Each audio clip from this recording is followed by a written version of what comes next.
دوستوں، بھائیوں، اللہ اور اس کے محبوب رسول صلی اللہ علیہ وآلہ وسلم کے شہدائیوں، انشاءاللہ تعالی آج بھی ہم انفاق کی جو سب سے اعلیٰ ترین قسم ہے یعنی کہ زکوٰۃ، اس کے متعلق بیان کریں گے اللہ کی توفیق اس کے فضل و کرم سے، اور یہ دیکھیں گے کہ اللہ سبحانہ تعالیٰ نے اس سلسلے میں ہمیں کیا ہدایات دی ہیں، کیا رہنمائی فرمائی ہے، قرآن و سنت کے اس حوالے سے کیا رہنمائی ہمیں ملتی ہے۔ تو اللہ سے دعا ہے کہ اللہ تعالیٰ ہم کو صرف حق بات کہنے کی توفیق عطا فرمائے، اور آپ سب کو اللہ تعالیٰ صرف حق بات سننے کی توفیق عطا فرمائے۔ تو سب سے پہلے ہم یہ دیکھتے ہیں کہ زکوٰۃ اس کے معنی کیا ہوتے ہیں۔ تو اس کے بالعموم دو معنی بیان کیے جاتے ہیں۔ ایک اس کا معنی ہے پاک ہونا، یعنی کہ صاف ہونا اور نفاست۔ مطلب یہ ہے کہ زکوٰۃ ادا کرنے سے انسان کا مال پاک ہوتا ہے، اور نہ صرف مال پاک ہوتا ہے بلکہ اس کے ساتھ ساتھ اس کا اپنا نفس بھی پاک ہوتا ہے۔ تو یہ کتنی بڑا خیر اس زکوٰۃ کے عمل کے اندر پنہاں ہے، پوشیدہ ہے، کہ اللہ تعالیٰ اس کے مال کی پاکیزگی اور نفاست کے ساتھ ساتھ اس کو ایک ایکسٹرا بینیفٹ دے رہے ہیں، ایک مزید اس کے اندر خیر کا سامان اللہ تعالیٰ نے رکھا ہوا ہے کہ اس کے ذریعے سے انسان کا اپنا جو نفس ہے،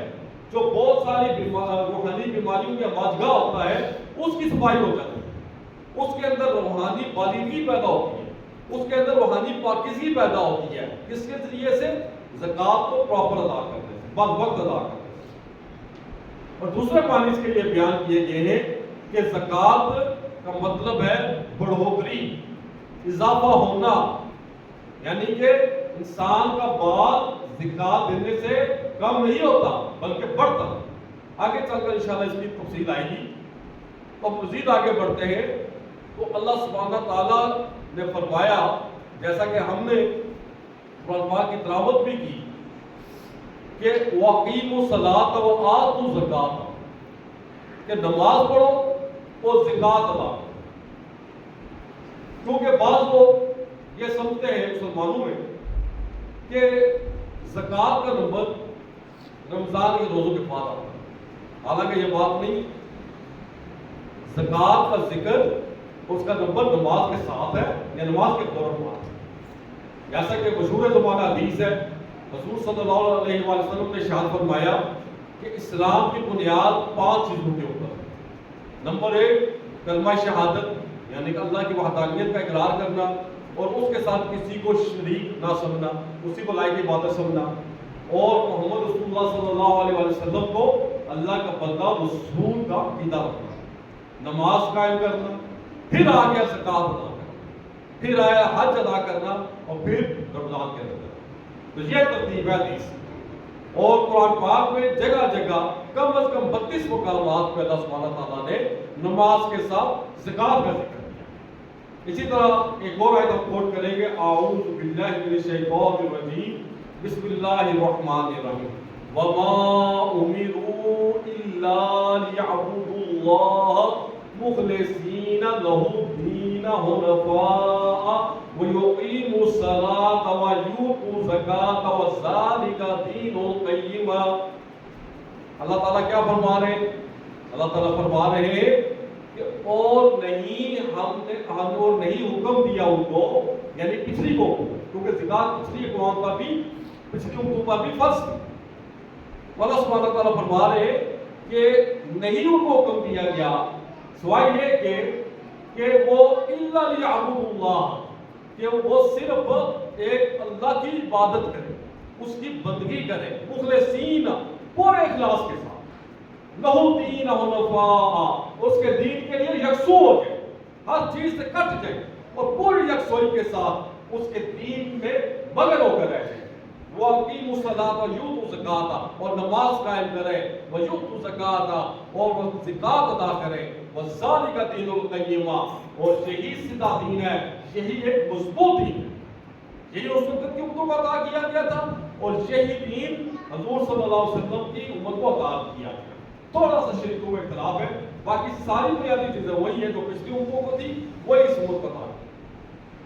پھر اس کے بعد اس کی افادیت کے اوپر اللہ سبحانہ تعالیٰ ایک جگہ ارشاد فرماتے ہیں، آیت کا مفہوم ہے کہ وہ لوگ جو اللہ کی راہ میں مال خرچ کرتے ہیں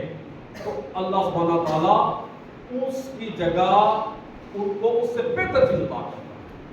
یعنی کہ جب انسان زکات کی صورت میں مال نکالتا ہے تو جو کمی ہوتی ہے تو اس کا متبادل اللہ تعالیٰ اس سے 1000 گنا زیادہ بہتر دیتے ہیں. وہ آپ کو تقویٰ اللہ تعالیٰ بڑھا دیں گے،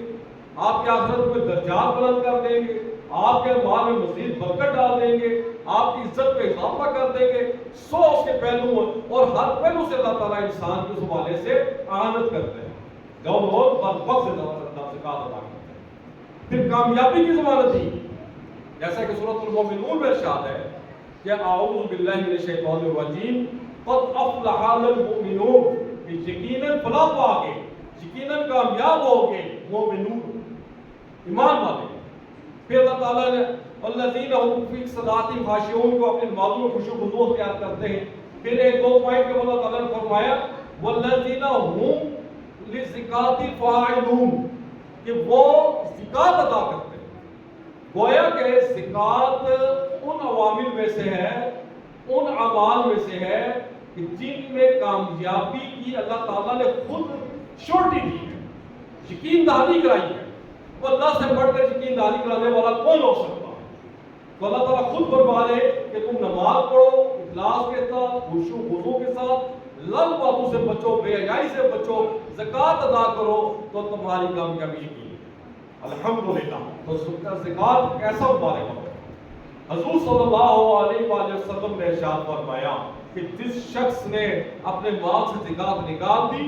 تو اس نے اپنے مال کے اندر جو شر ہے اس سے وہ محفوظ ہو گیا، اس سے وہ بچ گیا.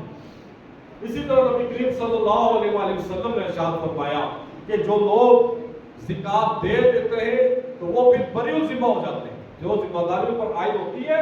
اس سے وہ بری الذمہ ہو جاتے ہیں، وہ سے فارغ البال فری ہو جاتے ہیں. اب ان پر مزید کوئی ذمہ داری نہیں ہے جب تک اللہ سال شروع نہیں ہوتا. الحمدللہ. میرے بھائیوں، زکات کا نہ دینا نہ صرف گناہ کبیرہ ہے، نہ صرف بہت بڑا جرم ہے، بلکہ یہ کفر ہے. کیونکہ زکات اللہ کا حق ہے، مال پہ اللہ کا حق ہے، اور جو کوئی اس کو دینے سے انکار کرتا ہے تو اس کے اوپر کفر کا اطلاق ہوتا ہے. چنانچہ یہی وجہ ہے ہمیں تاریخ اسلام کی جو مستند ترین روایات ہیں اس سے یہ واقعہ ملتا ہے کہ جب حضور صلی اللہ علیہ وسلم اس دنیا سے رخصت ہو گئے تو آپ صلی اللہ علیہ وسلم کے بعد جو ہمارے پہلے خلیفہ تھے، خلیفۃ المسلمین اول سیدنا ابوبکر صدیق رضی اللہ تعالیٰ عنہ علیہ السلام، وہ جب منصب خلافت پر بیٹھتے ہیں تو ساتھ ہی فتنہ سب اٹھانا شروع کر دیتے ہیں. کہیں فتنہ ارتداد دیکھنے میں آتا ہے، کہیں جھوٹے نبی سامنے آ جاتے ہیں، اور کہیں کچھ قبائل زکات دینے سے انکار کرتے ہیں. تو اس موقع پہ سیدنا ابوبکر صدیق رضی اللہ تعالیٰ عنہ نے نہ صرف مرتدین، نہ صرف جھوٹے نبیوں کے خلاف عدم جہاد بلند کیا، بلکہ آپ نے منکرین زکات کے خلاف بھی عدم جہاد بلند کیا. جب آپ نے منکرین زکات کے خلاف جہاد کا اعلان کیا تو کئی صحابہ کو اس معاملے میں تذبذب ہوا، یہاں تک کہ سیدنا عمر فاروق رضی اللہ تعالیٰ عنہ وہ بھی نہ رہ سکے اور انہوں نے کہا کہ یا خلیفۃ المسلمین، یہ کیسے ممکن ہے کہ ایک قبیلے کے لوگ اللہ کی وحدانیت کا اقرار کرتے ہوں، تمام ملائکہ کو مانتے ہوں، تمام انبیاء علیہ السلام کو مانتے ہوں، حضور صلی اللہ علیہ وسلم پر ایمان رکھتے ہوں، قیامت کے دن کا اقرار کرتے ہوں، نماز پڑھتے ہوں، ایک بس وہ زکات کا انکار کرتے ہیں. تو اس کا انکار کیسے یہ ثابت کرتا ہے کہ ہم کے اوپر تلوار اٹھائیں؟ اس پر سیدنا ابوبکر صدیق رضی اللہ تعالیٰ عنہ خلیفۃ المسلمین نے جواب دیا، انہوں نے کہا دیکھو کہ زکات مال میں اللہ کا حق ہے، اور جو کوئی اس حق کو دینے سے انکار کرے گا وہ کفر کرے گا اور اس کے خلاف پھر جہاد آ. پھر انہوں نے سورہ توبہ کی آیت کوٹ کی کہ جس کا مفہوم یہ ہے کہ آپ کو معلوم ہے کہ سورہ توبہ میں مشرکین کے اوپر بڑی سخت قسم کے احکامات ان کے متعلق نازل ہوئے کہ ان کو 4 مہینے کی مہلت ہے، اس کے بعد یہ یہاں سے نکل جائے، اگر یہاں پائے گا حجاز کے اندر تو پھر ان کو قتل کیا جائے۔ پھر اللہ تعالیٰ ان کو فرماتے ہیں سورہ توبہ میں کہ اگر یہ لوگ توبہ کر لیں، اگر یہ لوگ توبہ کر لیں اور نماز قائم کریں اور زکوٰۃ ادا کریں تو پھر ان پر کوئی گرفت نہیں۔ تو اس آیت کو سیدنا ابو بکر صدیق نے کوٹ کر کے ایک دلیل کے طور پر پیش کیا کہ ان کی گرفت نہیں تھی، نماز اور زکوٰۃ ادا نہ کرنے کی صورت میں اللہ تعالیٰ نے یہ فرمایا۔ اب یہ زکوٰۃ نہیں دے رہے تو لہٰذا ان پر جو ہوگا جہاد اور قتال واجب ہے۔ اللہ کی قسم، جو شخص حضور صلی اللہ علیہ وسلم کے دور میں ایک اونٹ کی رسی بھی زکوٰۃ میں دیتا تھا، ایک بکری کا بچہ بھی زکوٰۃ میں دیتا تھا، آج اگر وہ اس کو دینے سے انکار کرے گا تو اللہ کی قسم میں اس کے خلاف جہاد ہو۔ چنانچہ جب آپ رضی اللہ تعالیٰ عنہ کا یہ مبتدل بیان سن کر اور جذبات دے کر باقی جو مسلمان تھے، صحابہ کرام تھے، وہ بھی قائل ہو گئے کہ واقعتاً سیدنا ابو بکر صلی اللہ عنہ بالکل حق تھا، تو چنانچہ ان کے خلاف کارروائی کی۔ میرے بھائیوں، اس کے علاوہ قرآن پاک میں جو لوگ زکوٰۃ نہیں دیتے ان کے خلاف بڑی سخت پئی، بہت سخت پئی، جیسا کہ ایک آیت کا مفہوم ہے کہ اللہ سبحانہ تعالیٰ ارشاد فرماتے ہیں وہ لوگ جو سونا اور چاندی جمع کرتے ہیں اور پھر اس کو اللہ کی راہ میں خرچ نہیں کرتے تو ان کو دردناک عذابی خوشخبری سناؤ۔ قیامت کے وہ دن ہوگا جب ان کے مال کو آگ میں تپا جائے گا اور پھر اس تپی ہوئی چیز سے ان کی پیشانی کو، ان کے پہلو کو اور ان کی پشتوں کو داغا جائے گا اور ان سے کہا جائے گا کہ یہ تھا تمہارا مال جس پر تم جمع کرتے تھے، اب چکھو اس کا۔ تو آپ اندازہ لگائے کس قدر ہولناک اور بدناک ترین جو انجام ہے زکوٰۃ نہ دینے والا ہوگا۔ اور یہ کیوں کہا گیا کہ ان کی پیشانی، ان کے پہلو اور ان کی پشتوں کو جو ہے داغا جائے گا؟ وہ اس لیے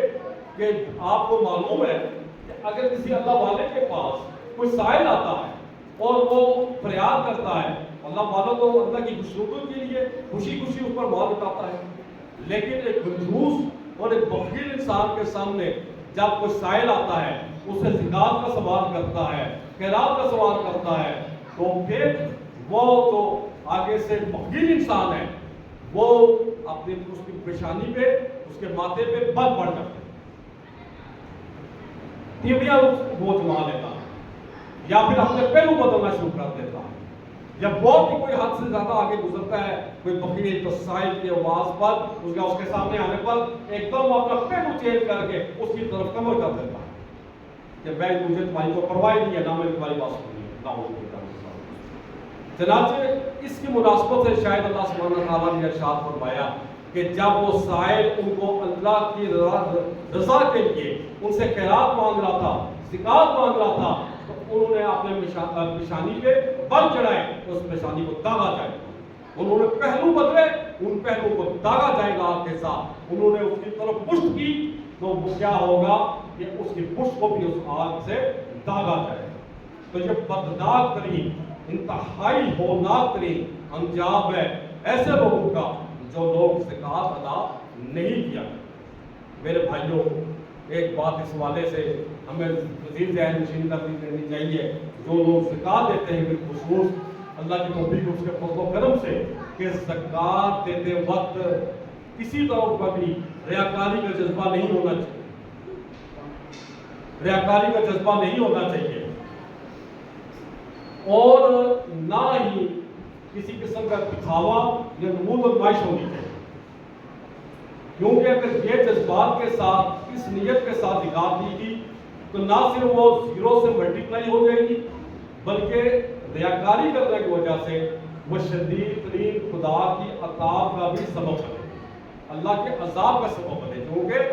جو ریاکاری ہے، دکھاوا ہے، یہ شرک اصغر ہے اور اس کا بہت سخت گناہ اور بہت سخت سزا ہے۔ اسی طرح سے جب بھی زکوٰۃ دی جائے تو کسی پر احسان جتلانے والی کی انتہائی کمزوری والی جو کوشش ہے وہ نہ کی جائے، بلکہ انتہائی عاجزی کے ساتھ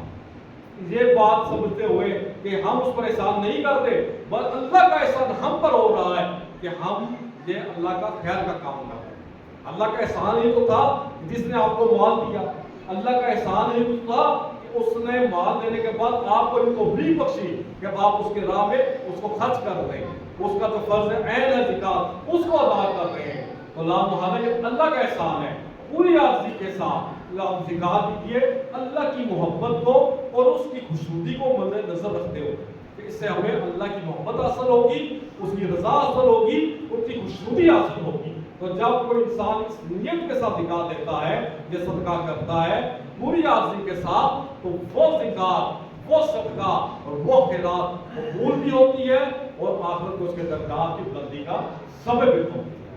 تو اس حوالے سے مزید بھی تفصیلات موجود ہے جو ہم نے آپ کی خدمت میں گوش گزار کر لی تھی، تو ٹائم کیونکہ ختم ہو رہا ہے تو ہم آج کی بات کو ادھر ہی اس پر اتفاق کرتے ہیں، تو بقیہ بات انشاءاللہ تعالیٰ اگلے جمعے کو بیان کریں گے۔ اللہ تعالیٰ سے دعا ہے کہ اللہ تعالیٰ ہم سب کو بروقت اور پوری زکات ادا کرنے کی، خیرات و صدقات کرنے کی پوری نیک نیتی کے ساتھ توفیق عطا فرمائے۔ واہ دعوانا ان الحمد للہ رب العالمین۔